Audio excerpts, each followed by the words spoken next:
In this episode, we'll look at the world of ADR, automatic dialogue replacement, or in some quarters, automatic dialogue replacement. Automatic dialogue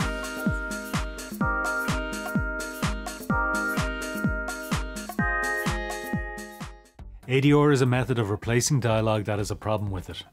We use it a lot in TV and film, for many reasons. The piece of dialogue is not easily understood, or there's too much extraneous noise on it, or even to help the storyline along. So what's the difference between ADR and dubbing?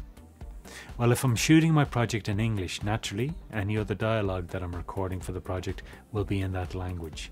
In dubbing, you're changing the project from one language to another, even though the recording methods and the studio setup are the same for both. Let's look at a live action setup. In this scene, you'll see two people talking. Both have lav mics and a boom. During the dialogue edit, the engineer has noticed three things. There's the noise of a passing car out of shot over one of the lines of dialogue. We need a clean version. 2, the actors delivered some lines and they're not very coherent, so we'll need to replace those.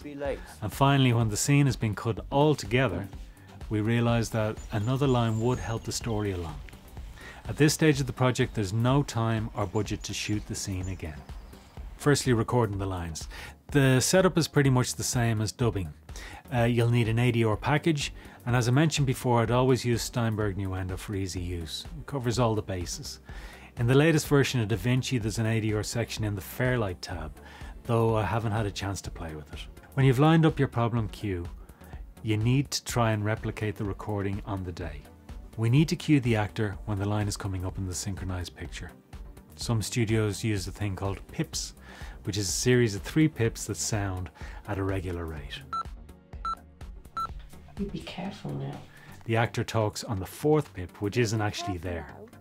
They've taken their timing from the first 3. It's an aural way of teeing up the line for the actor, and it's handy when they want to be looking at their script and not the picture. Another method of queuing up the actor is a streamer, either in hardware or software.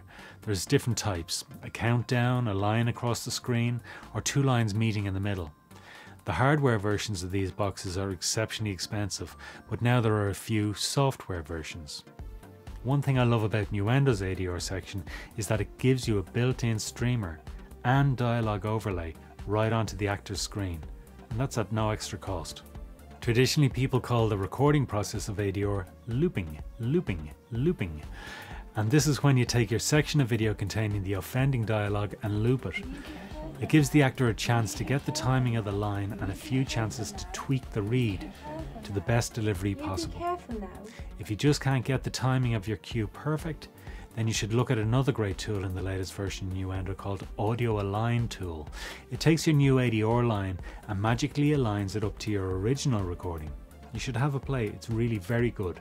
When you have all your takes done per actor, don't forget to place the line in the situation or scenario. You need to consider the room reverb, the ambience and the timbre of the recordings, all super important in making your ADR seamless and not distracting your viewer. This is one of the skills to perfecting your craft, to simply not make it obvious. I'm Keith Alexander and you've been watching Adorama TV. Don't forget to subscribe to Adorama TV for more great videos and tell us what you think. You can like, comment or share this video, and please come by the Adorama Learning Centre for more great information and advice.